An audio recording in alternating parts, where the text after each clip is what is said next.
Remember to scroll down and follow along in the text as I read this aloud.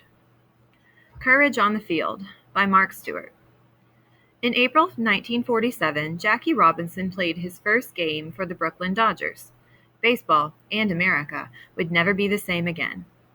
50 years ago, on July 23, 1962, more than 10,000 people gathered at the Baseball Hall of Fame in Cooperstown, New York.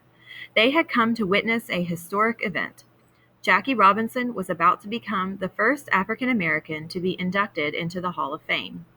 Only 15 years earlier, few people would have dreamed that Robinson, or any black man, would receive such an honor. The caption reads, Jackie Robinson accepts his award at the Baseball Hall of Fame. The color barrier. When Robinson began his baseball career in the 1940s, discrimination was a part of everyday life for most African Americans. In many parts of the United States, black people couldn't attend the same schools or eat in the same restaurants as white people. Professional baseball was also segregated.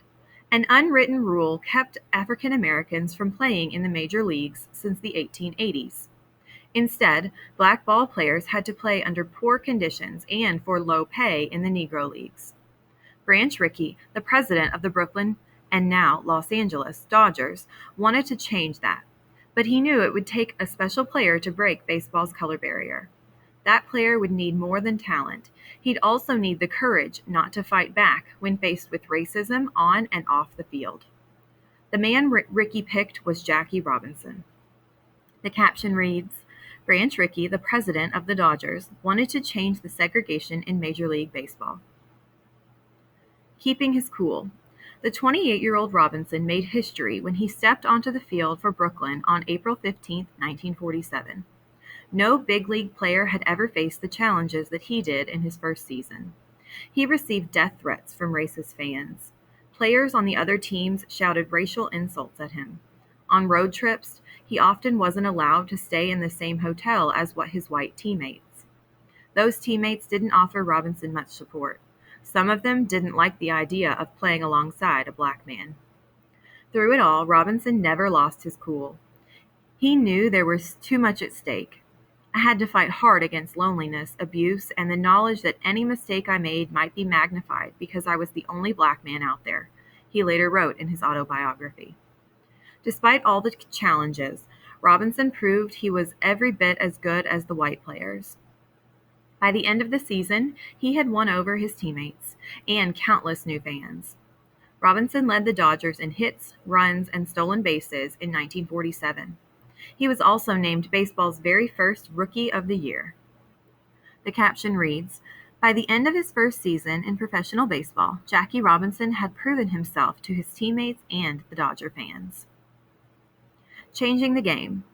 Robinson opened baseball's doors to more black players. In 1948, slugging catcher Roy Campanella joined the Dodgers. He was followed in 1949 by pitching ace Don Newcombe. All three helped Brooklyn win its one and only World Series in 1955.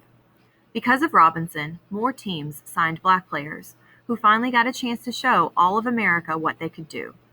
Robinson retired from baseball after the 1956 season.